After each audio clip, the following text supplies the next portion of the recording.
നിയമവ്യവസ്ഥയെ മുഴുവൻ വെല്ലുവിളിച്ചുകൊണ്ടായിരുന്നു അർജുൻ ആയങ്കി പാഞ്ഞു നടന്നത്. ഏറ്റവും ഒടുവിൽ രമേശ് ചെന്നിത്തലയുടെ പോലീസ് അർജുൻ ആയങ്കിയെ പിടികൂടുമ്പോഴും ഒരുപാട് വിവാദങ്ങൾ വീണ്ടും ഉണ്ടായി. അർജുൻ ആയങ്കിയെ പിടികൂടാൻ ഇത്ര താമസിച്ചത് എന്താണ്? അതിനോട് ചേർത്ത് തന്നെ TG മോഹൻദാസിന്റെ വിഷയം ഉന്നയിച്ചു. പിന്നെ മറ്റൊരു വിവാദം വന്നത് ഇത്രയും ദിവസം എന്താ അർജുൻ ആയങ്കിയെ പിടിക്കാൻ കഴിയാത്തത് കൊണ്ടാണോ? ഇതിനു മുമ്പേ അറിയാമായിരുന്നു, അർജുൻ ആയങ്കി കീഴടങ്ങാൻ എത്തിയതാണ്. അങ്ങനെ ഒരുപാട് ഒരുപാട് നറേഷൻസ് ഇതുമായി ബന്ധപ്പെട്ട് വരികയും ഒക്കെ ചെയ്തു. ഒന്ന് ആലോചിച്ച് നോക്കണം, പിടിക്കാൻ പറ്റുമെങ്കിൽ പിടിക്കുക എന്ന് പോലീസിനെ വെല്ലുവിളിക്കുന്നു. എന്നിട്ട് നമ്മുടെ സംസ്ഥാനത്തുടനീളം അർജുൻ ആയങ്കി പാഞ്ഞു നടക്കുന്ന ഒരു സാഹചര്യം. ഏറ്റവും ഒടുവിൽ ഇയാള് കണ്ണൂരിൽ ഇയാളുടെ അഡ്വക്കേറ്റിന്റെ ഫ്ളാറ്റിൽ നിന്ന് പിടിയിലാവുകയും ചെയ്യുന്നു. ഇത് തമ്മിൽ ചില പൊരുത്തക്കേടുകൾ ഉണ്ടാകാമായിരിക്കാം. ഒരു പക്ഷേ അർജുൻ ആയങ്കി കീഴടങ്ങാൻ വന്നതായിരിക്കാം. അവിടെ ഒരു സിനിമാറ്റിക് സീക്വൻസ് ക്രിയേറ്റ് ചെയ്ത് പോലീസ് പിടികൂടിയതുമായിരിക്കാം. പക്ഷേ ഇപ്പൊ വരുന്ന ഒരു വാർത്ത എന്ന് പറയുന്നത്, എങ്ങനെയാണ് അർജുൻ ആയങ്കി ഇതുവരെ മാളത്തിൽ പതിയിരുന്നപ്പോഴൊന്നും പുറത്തു വരാത്ത ആയങ്കി എങ്ങനെയാണ് പുറത്ത് ചാടിയത് എന്നുള്ള ഒരു കാര്യമുണ്ടല്ലോ. അതിന് ഒറ്റ റീസണേ ഉള്ളൂ, അമ്മ.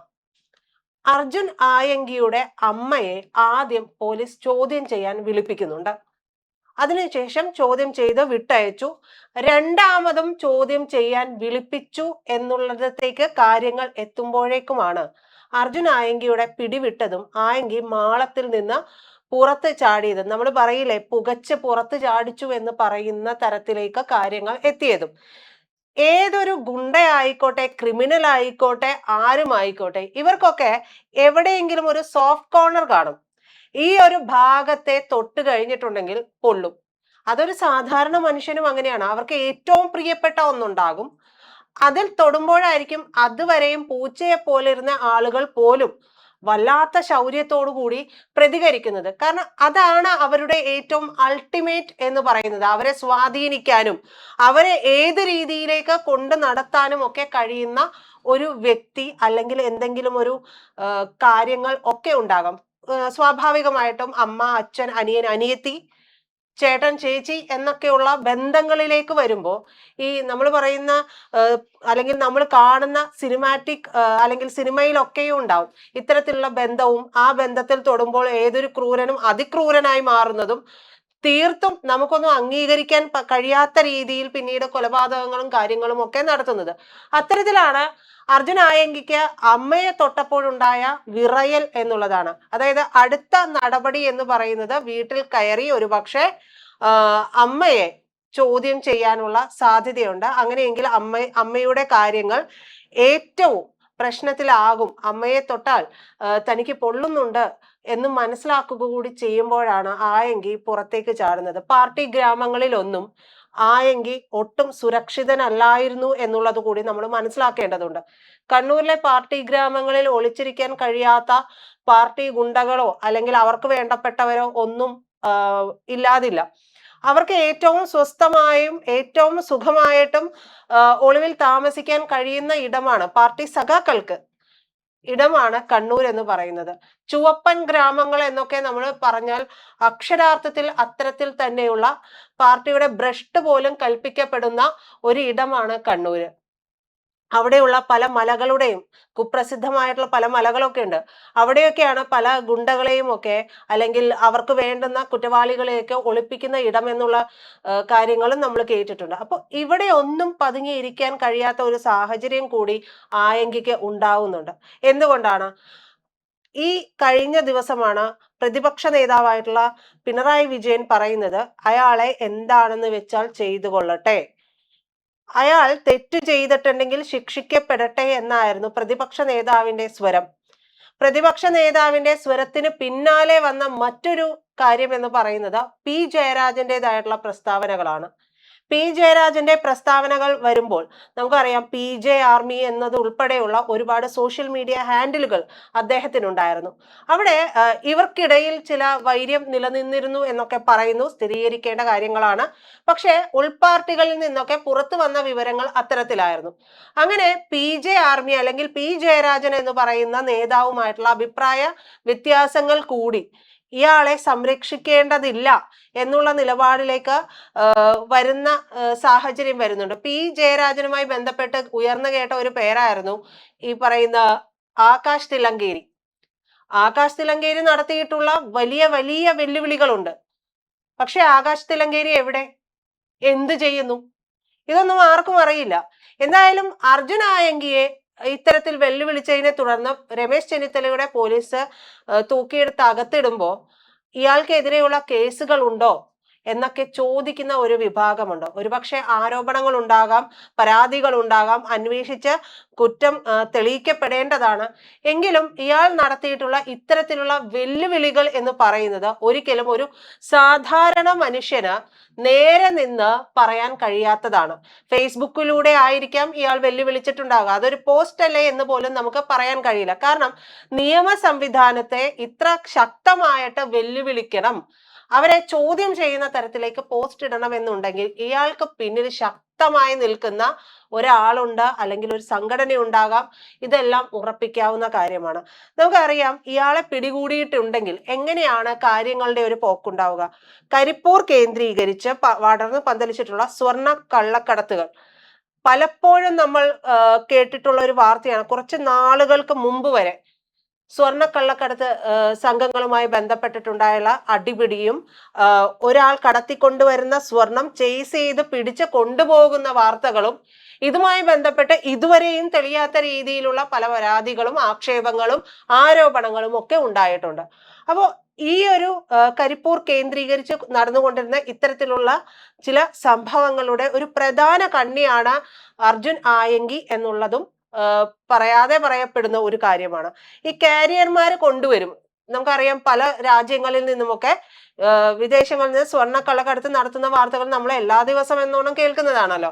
അപ്പൊ ഈ കാരിയർമാരെ കൊണ്ടുവരുന്ന സ്വർണം അത് പുറത്തെത്തിച്ചതിന് ശേഷം ഇവർ കൊണ്ടുപോകുമ്പോൾ ആയങ്കി ഉൾപ്പെടെയുള്ളവരുടെ സംഘം ഇതിനെ ചേസ് ചെയ്യുകയും അവരുമായിട്ടുള്ള അടിപിടിയൊക്കെ ഉണ്ടാവുകയും പിന്നീട് ഈ സ്വർണം ഇവരെടുത്ത് ഉപയോഗിക്കുകയോ അല്ലെങ്കിൽ മറിച്ചു വിൽക്കുകയോ ഒക്കെയാണ് ചെയ്യുന്നത്. ഇതാണ് ഇവർ ചെയ്തുകൊണ്ടിരുന്ന പ്രധാനപ്പെട്ട പണി എന്ന് പറയുന്നത്. ഈ ഭീഷണിപ്പെടുത്തി ഈ സ്വർണം തട്ടിയെടുക്കുകയൊക്കെ. അതുപോലെ തന്നെയാണ് വ്യവസായിയായിട്ടുള്ള മാമിയുടെ തിരോധാനവും സംബന്ധിച്ചിട്ടുള്ള വിഷയം. അതും ആയങ്കിയിലൂടെ തെളിയിക്കാൻ കഴിയും എന്നുള്ളതാണ് ഇപ്പോഴത്തെ പോലീസ് ഉദ്യോഗസ്ഥരുടെ ഒരു വിശ്വാസം എന്ന് പറയുന്നത്. കണ്ണൂർ റേഞ്ച് DIG ആണ്, അദ്ദേഹമാണ് ഇതിനൊക്കെ മുന്നിൽ നിന്നിട്ടുണ്ടായിരുന്നത്. ഉറപ്പായും P വിജയൻ IPS ഉണ്ടായിട്ടുണ്ട്. അദ്ദേഹം ഈ പ്രവർത്തനങ്ങളെല്ലാം കൃത്യമായിട്ട് ഏകോപിപ്പിച്ചു. അതുപോലെ തന്നെ കണ്ണൂർ റേഞ്ച് DIGയുടെ ആ ഒരു പങ്കും നമുക്ക് തള്ളിക്കളയാൻ കഴിയുന്നതല്ല. അപ്പോൾ ഇവർ പറയുന്ന ഒരു കാര്യം എന്ന് പറയുന്നത് മാമി തിരോധാനം, അത് ആ കേസുമായി ബന്ധപ്പെട്ട് കോഴിക്കോട് സിറ്റി പോലീസും പ്രത്യേക അന്വേഷണ സംഘവും ശേഖരിച്ചിട്ടുള്ള വിവരത്തിന്റെ അടിസ്ഥാനത്തിൽ ഇതെല്ലാം ഏകോപിപ്പിച്ച് അതിനെക്കുറിച്ചുള്ള കൂടുതൽ വിവരങ്ങൾ ഒരു പക്ഷേ ആയങ്കിയിലൂടെ പുറത്തു കൊണ്ടുവരാൻ സാധിക്കും എന്നുള്ളതാണ്. ഈ മാമിയുടെ തിരോധാനവുമായി ബന്ധപ്പെട്ടിട്ട് ഒരുപാട് റൂമറുകൾ ചുറ്റോട് ചുറ്റുമുണ്ട്. അപ്പോ ഇതിൽ ഏതാണ് വാസ്തവം? ഈ പറയുന്ന തിരോധാനവുമായി ബന്ധപ്പെട്ട് ഇത്തരത്തിലുള്ള ഗുണ്ടാ സംഘങ്ങൾക്ക് അല്ലെങ്കിൽ ഇത്തരത്തിലുള്ള ആളുകൾക്കൊക്കെ പങ്കുണ്ടോ? ഒരാളെ ചോദ്യം ചെയ്യുമ്പോൾ കിട്ടുന്ന ചിലപ്പോൾ ഒരു വാക്കിൽ നിന്നായിരിക്കും പലപ്പോഴും പല കേസുകളുടെ ഒരു മുന്നോട്ട് പോക്ക്. നമ്മൾ പറയില്ലേ തുമ്പ് കിട്ടുക എന്ന്. ഒരു തുമ്പായിട്ട് എന്തെങ്കിലും ഒരു കാര്യം ആയങ്കിയിൽ നിന്ന് കിട്ടും എന്നുള്ള ഒരു പ്രതീക്ഷ കൂടി കേരള പോലീസിന് ആയങ്കി അറസ്റ്റിലാകുമ്പോഴുണ്ട് എന്നും പറയപ്പെടുന്നുണ്ട്. സ്വർണ്ണ കള്ളക്കടത്തുകാരിൽ നിന്ന് കിട്ടുന്ന ഇത്തരത്തിലുള്ള പണവും സ്വർണവും ഒക്കെ ഉപയോഗിച്ചിട്ടാണ് ഇവരുടെ ലാവിഷായിട്ടുള്ള ജീവിതവും ഒളിവ് ജീവിതവും ഒക്കെ നടത്തുന്നത്. ഈ ഒളിവ് ജീവിതം നടത്തുമ്പോഴും ഇവര് സഞ്ചരിക്കുന്ന വാഹനങ്ങൾ, ഇവര് പോകുന്ന ഇടങ്ങൾ, ഇവിടേക്കൊക്കെ ഈ ആവശ്യമായ കാര്യങ്ങളും എല്ലാം അല്ലെങ്കിൽ വക്കീലിനെ ഉൾപ്പെടെ ഇവര് വെച്ച് നടത്തണമെന്നുണ്ടെങ്കിൽ ഒരു സാധാരണ കവലച്ചട്ടമ്പി വന്നിട്ട് ഇത്തരത്തിലുള്ള പ്രവൃത്തി ചെയ്തു കഴിഞ്ഞാൽ അയാൾ ഒളിവിൽ പോയിട്ടുണ്ടെങ്കിൽ അയാൾക്ക് കാറിൽ സഞ്ചരിക്കാൻ കഴിയുമോ? അയാൾക്കൊരു അഡ്വക്കേറ്റ് ഫീസ് വെച്ച് അയാളുടെ കേസ് നടത്താനായിട്ട് സാധിക്കുമോ? ഇതൊന്നും ചെയ്യാൻ കഴിയില്ല. അപ്പൊ സ്വാഭാവികമായും ഇതിനൊക്കെയുള്ള പണം ഇവരുടെ കയ്യിൽ ഉണ്ട് എന്നുണ്ടെങ്കിൽ ആ പണം എങ്ങനെയാണ് ഉണ്ടായത് എന്നുള്ളത് കൂടി തെളിയിക്കപ്പെടണമല്ലോ. അർജുൻ ആയങ്കിക്കെതിരെ തെളിയിക്കപ്പെട്ട കേസുകളൊന്നുമില്ല എന്നുണ്ടെങ്കിൽ പോലും പോലീസിനെ വെല്ലുവിളിച്ചതുമായി ബന്ധപ്പെട്ട് ഇപ്പോൾ കസ്റ്റഡിയിൽ എടുക്കുമ്പോൾ ഈ പറയുന്ന സംഭവങ്ങളിലല്ല, ഈ ആരോപണങ്ങളിൽ എന്തെങ്കിലും വസ്തുതയുണ്ടോ എന്ന് തെളിയിക്കപ്പെടുക കൂടി ചെയ്യേണ്ടതുണ്ട്.